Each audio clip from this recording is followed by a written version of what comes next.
एक गांव की एक छोटी सी घर में मधुकर नामक एक आदमी रहता था। वो गन्ने की रस बना के बेचता था। मधुकर को बहुत मेहनत करके काम करने की मानसिकता था।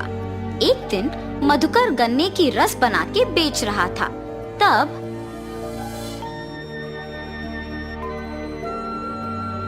मधुकर, तुम गन्ने की रस बहुत अच्छा बनाते हो।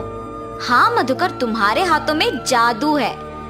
ऐसे गन्ने की रस पीते मधुकर की प्रशंसा करते थे लोग।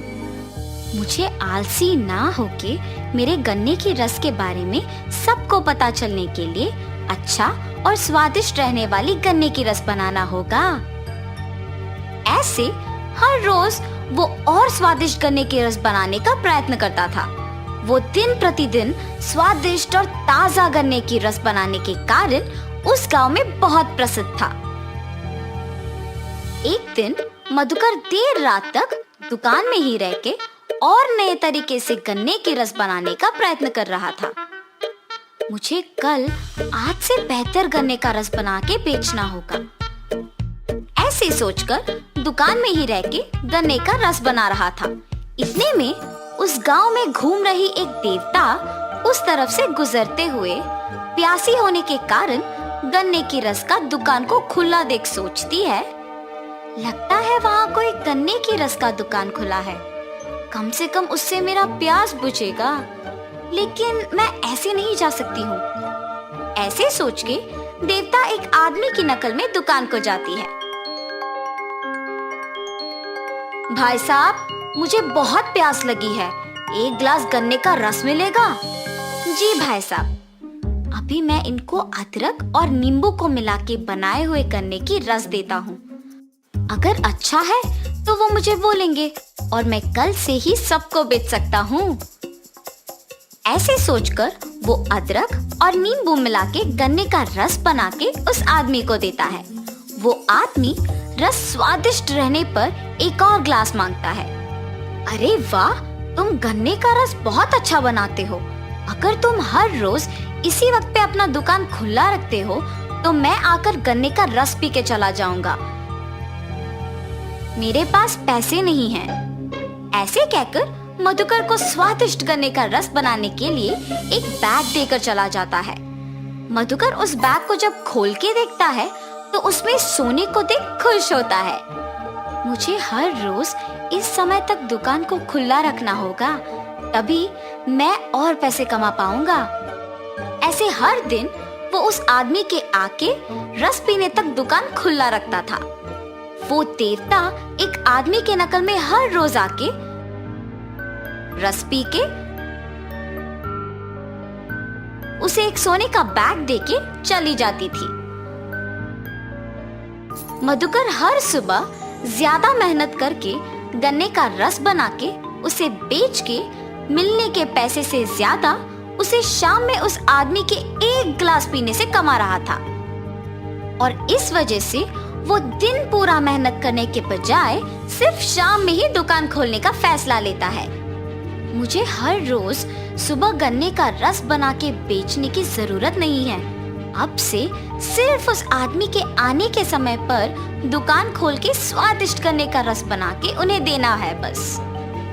उनके दिए हुए सोने से मैं आराम से जी सकता हूँ। ऐसे सोचकर मधुकर उस आदमी के आने के समय पर ही दुकान खोलता था। ऐसे उनके दिए हुए सोने से खुशी खुशी जी रहा था। एक दिन मधुकर उसके दोस्त से मिलता है। क्या हुआ मधुकर, आजकल दुकान नहीं खोल रहे हो? कुछ नहीं, व्यापार अच्छा नहीं चल रहा, इसीलिए दुकान नहीं खोल रहा हूँ। मुझे अब से दुकान खोलने की कोई जरूरत नहीं है। मैं अगर थोड़ी देर शाम में दुकान खोलूंगा तो मुझे दिन पूरा मेहनत करने से भी दुगना पैसा मिलेगा। हर रोज उस आदमी के आने के टाइम पे वो दुकान खोलता था और उसे ताजे गन्ने का रस बना के देता था।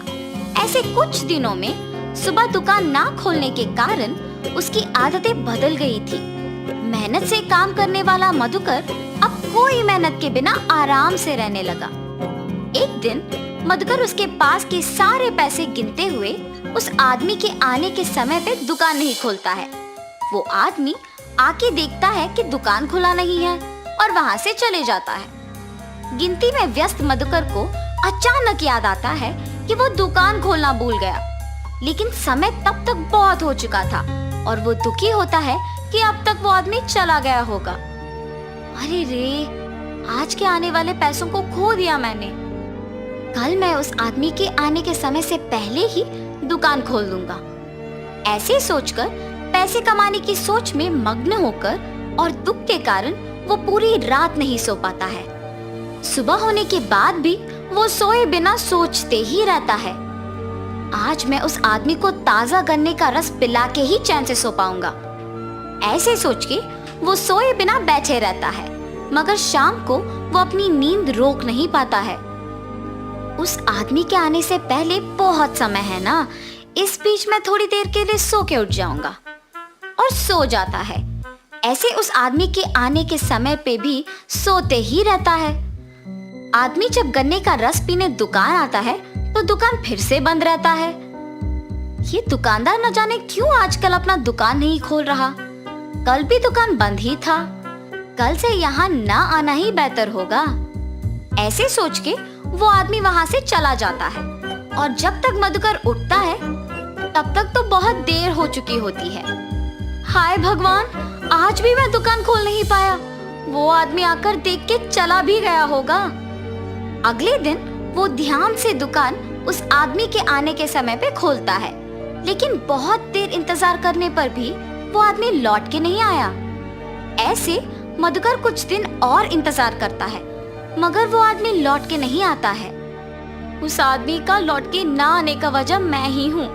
मेरे 2 दिन दुकान ना खोलने के वजह से ही उसने आना बंद कर दिया। मुझे दुगना पैसा मिलने पर मैंने मेहनत करना बंद कर दिया। मेरे पास के पैसे सारे खत्म हो जा रहे हैं। अगर मैं कल से वापस दुकान को हमेशा की तरह सुबह नहीं खोला तो मुश्किल हो जाएगा। अगले दिन से वो सुबह ही दुकान खोल के गन्ने का रस बना के बेचना शुरू करता है, मगर बीच में कुछ दिन आलसी बनने के कारण काम नहीं कर पाता है। लेकिन खुशी से जीने के लिए अपने आप को बदल के मेहनत से गन्ने का रस बेच के काम करने लगता है। कुछ दिनों में वापस उसे मेहनत की आदत लग जाती है। उसे उसकी गलती का एहसास होता है और तब से वो आसानी से गन्ने का रस बना के उसे बेच के उसी पैसों से खुशी खुशी जीता है। तो इस कहानी का नैतिक क्या है?